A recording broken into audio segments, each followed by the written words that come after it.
Assalamualaikum warahmatullahi wabarakatuh.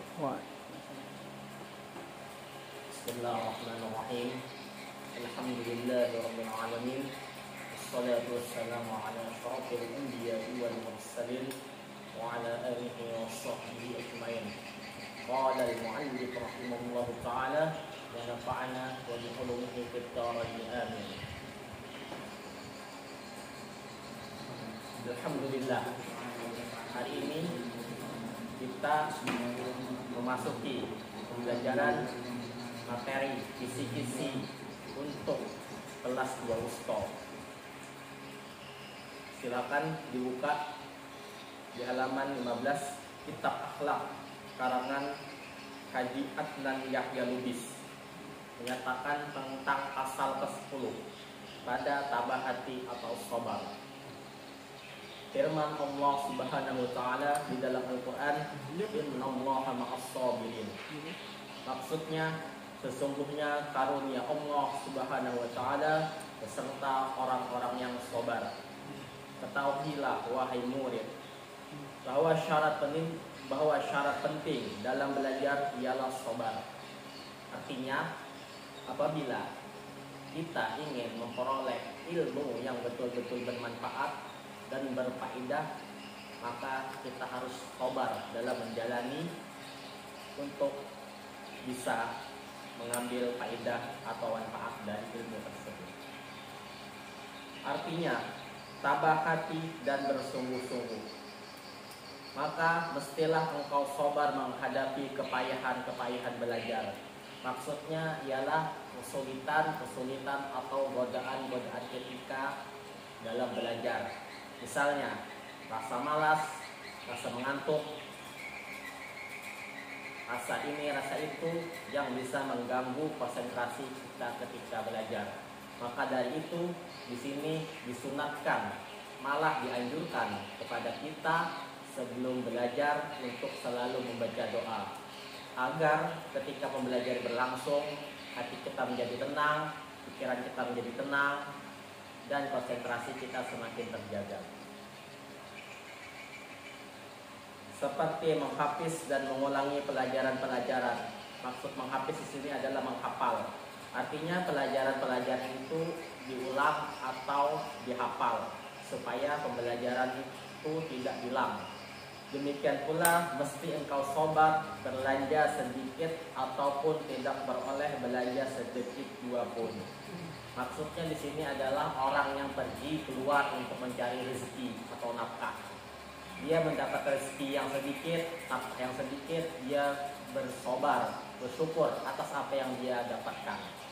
Walaupun itu sedikit atau banyak, dia menerima itu dengan tabah hati dan lapang dada.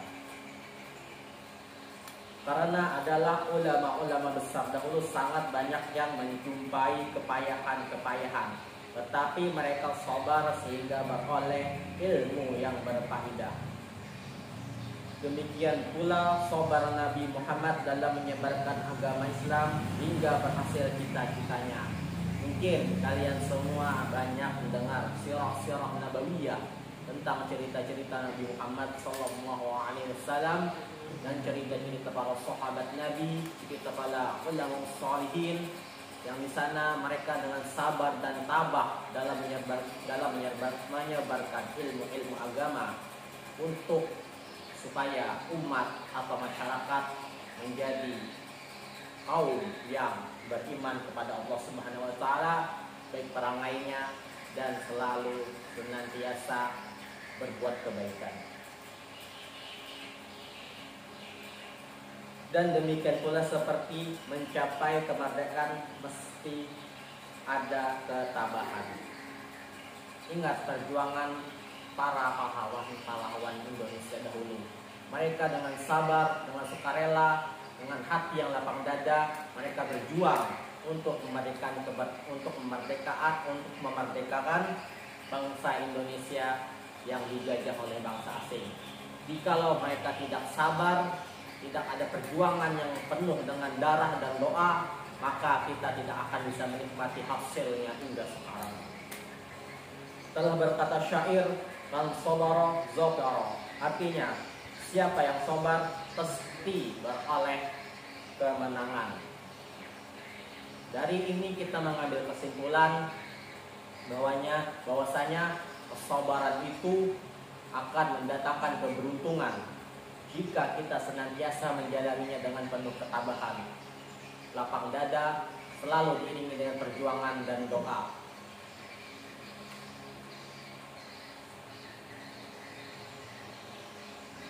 Pasal ke-11 yang berikutnya pada sifat malu.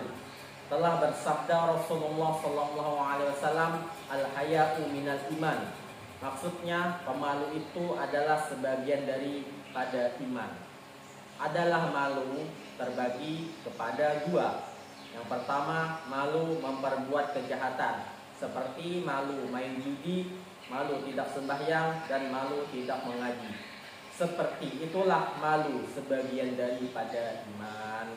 Artinya, jikalau ada orang yang ingin mengajak kita untuk berbuat kejahatan atau kejelekan, kita malu untuk melakukannya, maka kita termasuk di dalam malu memperbuat kejahatan. Yang kedua, malu berbuat baik, seperti malu ke masjid, malu pergi ke madrasah, dan malu membaca Al-Quran. Adalah malu seperti ini mesti dijauhi. Maka seorang murid yang berbahagia ialah yang malu bermain-main waktu di dalam kelas, malu berhutang, malu mencuri, dan sebagainya. Untuk para murid-murid santri Al-Hidayah, tanamkanlah rasa malu kalian. Ketika para ustadz dan ustadzah masuk, malulah kalian untuk bermain-main di dalam kelas. Fokuslah kalian untuk selalu mendengarkan apa materi-materi yang disampaikan oleh para ustadz dan ustadzah kalian. Resapi ilmunya, renungkan di dalam diri, amalkan. Insya Allah itu menjadi berkah kalian di kehidupan hari. Dengarkan hikayat ini. Ada seorang anak sedang berjalan-jalan di jalan raya, dan berbetulan ada pula sebidang kebun yang di dalamnya cukup buah-buahan yang lezat-lezat rasanya. Anak itu memperhatikan kebun itu, lalu terbitlah di hatinya, artinya timbul di hatinya, hendak mengambil sedikit buah-buahan di kebun itu. Artinya ada bisikan di hati, ingin mengambil buah-buah yang ada di kebun itu. Kemudian ia berpikir di dalam hati, aku akan mencuri. Aku mesti malu. Tidak berapa lama sesudah itu datanglah orang yang mempunyai kebun itu lalu berkata, wahai anak, apa sebab engkau tidak mengambil buah-buahan ini sedang tidak seorang pun yang melihat? Maka anak itu menjawab, maka jawab anak itu, aku malu mencuri. Maka sangat senang hatinya melihat anak itu, lalu ia memberikan buah-buahan kepada anak itu. Allahu alam. Mungkin hanya ini yang bisa Ana sampaikan. Untuk materi kisi-kisi nanti silahkan dibaca pasal ke-10 pada tabah hati atau sobar, dan pasal ke-11 pada sifat malu untuk pembelajaran kelas 2 Usto. Dari halaman 15 sampai halaman 16. Karena materi yang akan kami ujikan tidak jauh daripada itu. Jadi mohon kepada para santri-santri Al-Hidayah yang mengikuti pembelajaran daring untuk selalu belajar supaya bisa menghadapi ujian dengan penuh semangat, dan semoga sukses menjawabnya di waktu ujian nanti. Amin Allahumma amin. Assalamualaikum warahmatullahi wabarakatuh.